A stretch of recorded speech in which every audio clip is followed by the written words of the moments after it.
when them niggas came and took my bank account, like, nigga, I had 6 figures in there. I just used to like sit and look at the money every day. Like, I watched my shit go from 10 grand to 50 to 100 to 200 to 300 to 400 to 500, and I didn't know shit about investments. I didn't know shit about stocks. Like, was it a business account? It was a business account. You knew how to make money though. I knew how to make it, but I didn't know what to do with it at the time. How did you feel? Because we've had plenty of people on the show that kind of discussed like when they started making that type of money and how it was like, it almost made them nervous. It did. Absolutely. Because it was new to me. Like, I don't come from money, you know. Right. I don't come from poverty, but you know, my parents never had seen that type of money, you know what I'm saying? So right.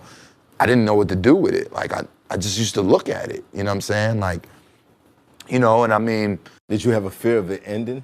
You go to school for all these years, you think you went through elementary, middle school, high school, some of us even go all the way through college, and we still don't have the financial literacy of what to do with our money. You know, they tell us put it in a IRA, they tell us put it in a 401k, but ultimately, where does your money really appreciate the best? Where do you get the best return?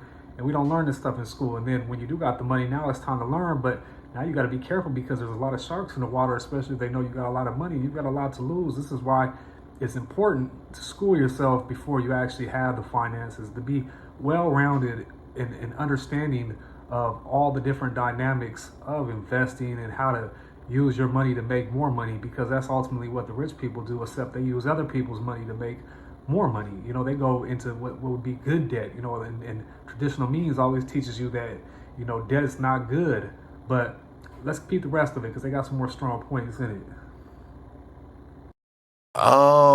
Some people don't spend. No, and the crazy shit is it did, because they took all the shit from me. Right. And I had to like literally start from scratch. I mean, I had cash on the side, but the bank account they took, like, and I didn't even know about the Rico. So the day I got out and I called Tip, like, he like, yo, you good? I'm like, yeah, I'm good. And he like, yo, you know, and I'm like, yeah, you know, I'm straight, my bank account. He like, bro, they hit you with the Rico. You need to go check your bank account. I went online, went to Bank of America, that shit said 0.00. Yo, I broke down in tears, my nigga. We all would. That shit went from 6 figures to 0. They took everything and they kept it all. And then basically the law that they said they got me on was the true name law, which means when you, if you sell any music, you have to have an address on the back of it. So if you remember CDs back in the day, like from the labels, they all had. Boulevard, they would all have the labels. Santa Monica. They would all have the labels address. You know, I had black. It was black covers, so we didn't have. I didn't know to put an address on the back of it. So that was the. Ain't that some bullshit though? This man been hustling, grinding, hustling out the trunk the whole nine. And the feds, that's how they hit them with it. It's just one stipulation. And that's how the laws be working. They hit you with that one stipulation, that one issue, and that whole thing will crumble you because you can't fight against the feds like that. Believe me, these laws are written in such nature that if you don't know the law and it leaves one area open, ultimately it can crumble you. Or if you're on the other side of it, sometimes it can make you, because that's how you find your little loophole and get yourself through. But man, I'd have cried too. 6 figures in the bank account. This is the pinnacle of your grinding. This is the most money you've ever had. Like 6 figures, multiple 6 figures. Shit, that'll hurt. That'll hurt. And he's keeping a cool demeanor. I can only imagine when he was going through this right here. You looking at your bank account, all your money, everything you've worked for, all that stuff gone. And you ain't got, hopefully you got a little bit tucked somewhere, man. You got to start from scratch. Because fighting the feds, just imagine how long that process is going to take. Man. That was what they got me on. That's how they janked your bank account. No they kept everything. Their lawyers are some real niggas. They said the true name law. And I didn't have an address on the back of the CDs. I could never figure that out. That's how they kept my shit. Were you scared to restart after that? Seeing 0-0, you had some I wasn't. cash? You know what? And thankfully I had motivational people around me, and them niggas made me more famous than I ever was. Like, I remember the Super Bowl that year was in Miami, and like people knew who DJ Drama was, like if you was into hip hop. When I walked down Collins Ave, because literally this happened in January, right. And then the Super Bowl was 2-3 weeks later. February. Like, bro, like the type of attention I was getting, and you know, it wasn't just niggas who was in the mixtapes. Like, everybody knew who I was. Like, I wound up, like, Billboard 6 months earlier told me, you know, they asked me to do something for them, and I was like, if you put me on the cover, and they was like, we don't put DJs on the cover. After the raid, Billboard said, hey, if you give us the exclusive, we'll give you the cover. I wound up on the cover of Billboard magazine. Like, it made me, Atlantic called me like, yo, how quick can you get your album done? Like, you can't pay for this type of publicity. Wow. So, you know, it made me hotter than ever. Yeah. And then on top of that, I'm such a student, I come from the cloth so much that like I literally felt guilt that a culture that I grew up and I was raised on was about to die on my shoulders.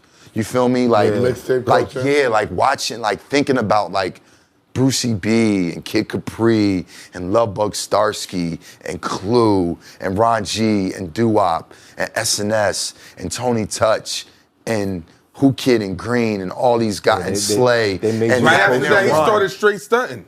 And right after that. Yeah, and Vlad went to Vlad TV, straight stunting. Everybody got out of Dodge. Everybody got out of Dodge. Clinton Sparks went and did something else. See, I was locked up for this whole DJ Drama when he started doing all the mixtapes with Jeezy and them. I done heard him now, but I was locked up for that little time right there. But, you know, I remember back in the day, you know, that's how I literally remember making cassette mixtapes, and then I remember cassette mixtapes transitioning into CD mixtapes with CD burners with MP3s, and then now you just got playlists. But, you know, back in the day, you could go through the Source magazine and you could order mixtapes out the back of them. And I mean, they coming from a little spot in Jamaica, New York, you know what I mean? They got all the newest shit up on there, you know, and they blended and chopped it in there, and it's, you know, 90 minutes, both sides of the tape. And, you know, mixtapes is what I feel them. It's what the culture, and racket, this is how they hit him with the Rico Act on his, you know, they was just hating on him. They didn't like seeing him come up like that. They didn't see like who he was touching, or he might have rubbed somebody the wrong way, or who knows what, you know what I mean? Because when the feds come at you, you know, they like an upset bee, like a hornet. You done hit a hornet's nest or something, because they coming for blood. And that's crazy though, that you know as the world shifts, you know, the mixtapes is gone. That was a whole piece of the equation back in the day, my day. Who said he saw it coming? Yeah. At the mixtape game, that was the day the game changed, and I felt like, damn, like I can't let this shit die on my shoulders. Like, this is a culture I grew up loving, and when I become the top of the food chain, I gotta take the blame for killing it, for killing mixtapes. Like that shit ate me up inside. You know when it hurt me? When I saw the video of your Maserati on the flatbed. I was like, how the fuck he got a Mazzy? Oh, we got to get in this game, man. I said, these are some scum niggas. You ever got that car back? He didn't keep it. I know it's back in it. Did they ever give you? I never got that car back. Yo, these cunts. He didn't keep it. I never got that car back. So you're at zero. Yeah. I still had some cash. Right. But I was at zero. But what was the next call? Atlantic called. Atlantic trying to get the album together. Craig Kalman, Julie Greenwald, Kevin Lyles, and Mike Kaiser all called me and said, how quick can we get an album done? So how much bread did they throw at you? Well, basically, I had two. They took two accounts. Right. So they took my Drama Like the DJ account, and then I had another account which was my label budget. They gave that back. So they gave back the label money, and we were able to, you know, put the album together and make the album. And my bookings went up after that. What was the next? What was the next project that you dropped after that? The first, interestingly enough, I think the first tape I did after the raid, the last tape I did before the raid was Jim Jones' 7 Day Theory. That was the last tape I did, because that was what I was in the Mozzie listening to. But the first tape I did, I think, was Briscoe, if I'm not mistaken. But the biggest tape that I did and then I did Gangsta Grill's 16.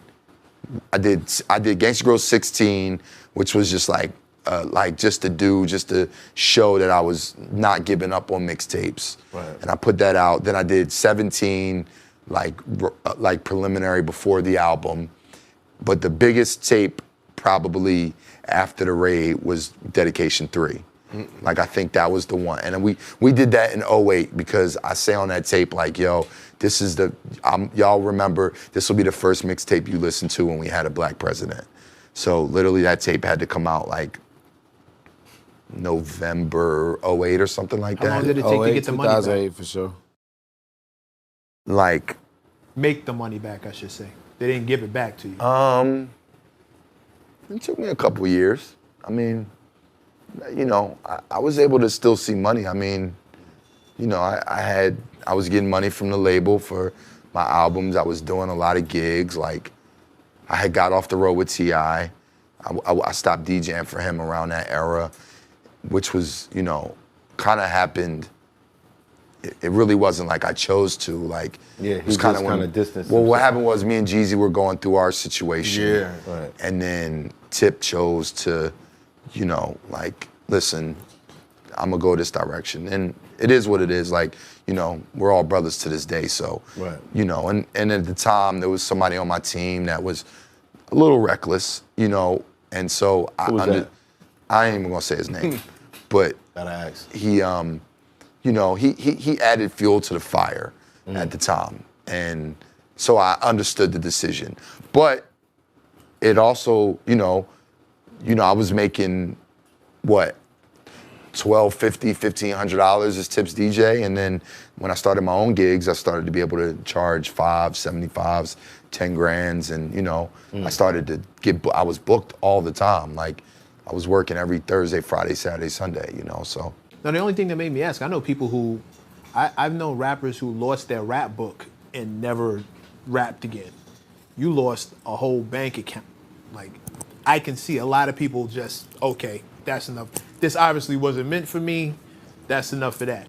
That's real shit. The average person, most people, yeah, they lose that type of money, 500, 600,000. They more likely gonna commit suicide and they gonna call it, they gonna throw the towel in. Somehow, some kind of way they done. And that's what true hustlers do right here. A hustler gonna lose it and get it right back. He gonna work at it. Like you said, it took him a few years, but he already made that first 500,000, first meal, whatever it may be. He already didn't touch the money, so he knew he could do it again. He just had to stay following the formula, and that's like he still kept working, kept grinding. He said that, you know, ultimately this gave him more clout, more appeal to the hip hop community than anything, because they done heard about this shit right here. This is publicity, you know, this is Hollywood publicity, but behind the smoke screen, you know, he's stressing, he's sweating bullets because of this shit. I mean, he said it calmly now, but this is a hell of a situation to go through right here. And, you know, salute to DJ Drama right here, because, you know, he been a fixture of the game for a long time, and he bounced back like good crack. You know, I salute. Nigga, for me, listen, man, I watched Puff go through the situation, the celebrity basketball game. I watched other executives or artists get knocked down.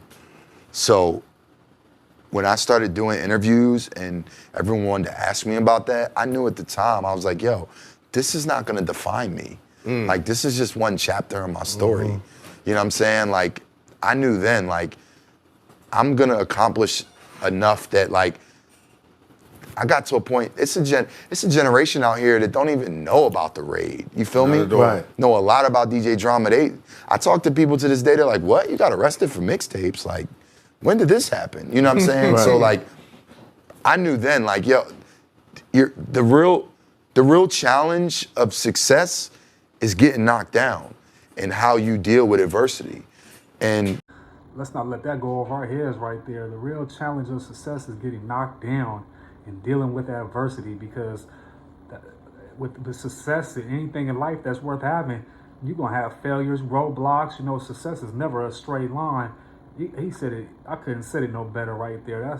And even the Bible, it says, you know, a good man falls down 7 times, but it's how he gets back up. And that's what life really, in the long haul, really is. It's all about the bounce back. It's about how you handle the adversity that comes to you, you know, because adversity is going to come to you. Successful people got problems just like all of us, but they're more successful at solving their problems than the average people. You know, the average person in the world, you know, they're gonna be fearful. They're gonna throw their hands up. They're gonna, you know, they're gonna crumble under pressure, and that's what pressure usually does, right? It either turns something into a diamond or it busts the pipes right in. Man, DJ Drama's a motherfucking G for this right here. Salute to DJ Drama while he's still here, man. Give him his flowers because, man, ain't too many built like this.